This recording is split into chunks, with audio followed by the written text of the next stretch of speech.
Hello, welcome back to my channel home made healthy delights. ఈరోజు నేను చూపించేది కొబ్బరి పచ్చడి అండి. అన్నంలోకి చాలా టేస్ట్ బాగుంటుంది. ఫస్ట్ దానికి నేను ప్యాన్ పెట్టుకుని ఒక స్పూన్ ఆయిల్ వేసుకొని ఎండుమిరపకాయలండి మీ స్పైస్కి తగ్గట్టు, దాంతోపాటు నేను చూపించినంత చింతపండు, 1 లేదా 2 స్పూన్లు ధనియాలు, ఎండుమిరపకాయలు వేసిన ప్రతిసారి ధనియాలు వేసుకోవాలి. దాంతోపాటు 1 స్పూన్ జీలకర్ర, ఇంకా మినప్పప్పు 2 స్పూన్లు, శనగపప్పు కూడా 2 స్పూన్లు. ఇవి వేసుకుని మనం రుబ్బుకుంటే చాలా టేస్ట్ బాగుంటుంది. అస్సలు మర్చిపోకుండా కంపల్సరీగా వాటిని యాడ్ చేసుకోండి. అవి వేసుకున్న తర్వాత ఈ పప్పులన్నీ మంచి కలర్ రావాలండి, సరేనా? అది గనక ముందే మనం ఫ్రై చేయకుండా రుబ్బేసుకుంటే అస్సలు టేస్ట్ బాగోదు. వాటితో పాటు నేను ఒక వెల్లుల్లిపాయ కూడా వేశాను. దాని తర్వాత ఇవి మంచిగా ఎప్పుడైతే మంచి కలర్ వచ్చినాయి అని అనుకుంటానో అప్పుడు వేరేగా పక్కకు తీసుకుని ప్లేట్లో పెట్టేసుకుంటాను. నేను వాడింది స్టీల్ది కాబట్టి దాంట్లోనే ఉంచేస్తే మాడిపోతుంది, అడుగు మందంగా ఉంటాయి కదా, అందుకని.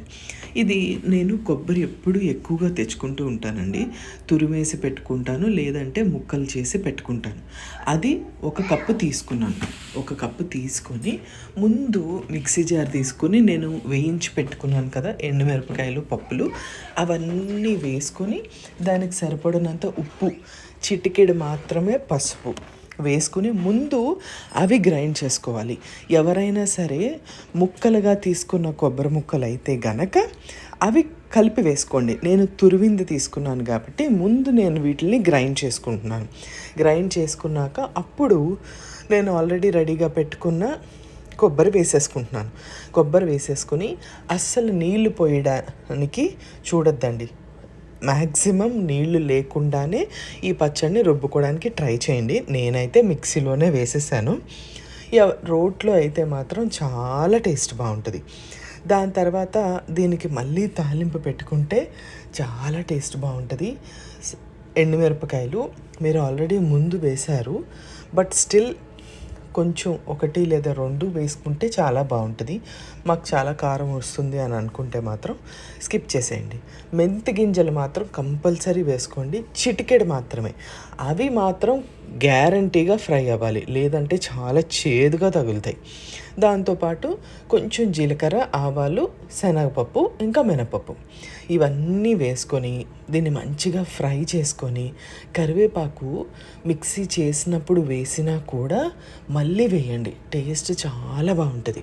వేసినాక దీనికి కొంచెం ఇంగువ, అది మాత్రం కంపల్సరీ పడాలి. ఇంగువ వేసుకున్నాక కరివేపాకు మనకి చిటపట్లాడుతుంది. ఈలోపు పప్పులన్నీ మంచిగా వేగిపోతాయి.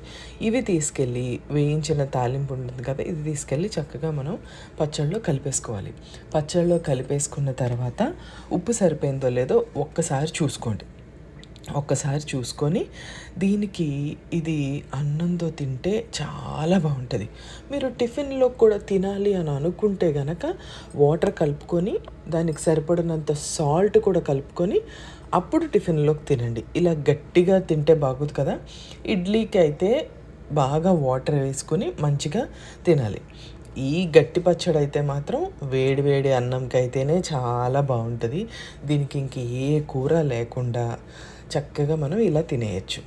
ట్రై చేయండి. Thank you so much for watching. Bye.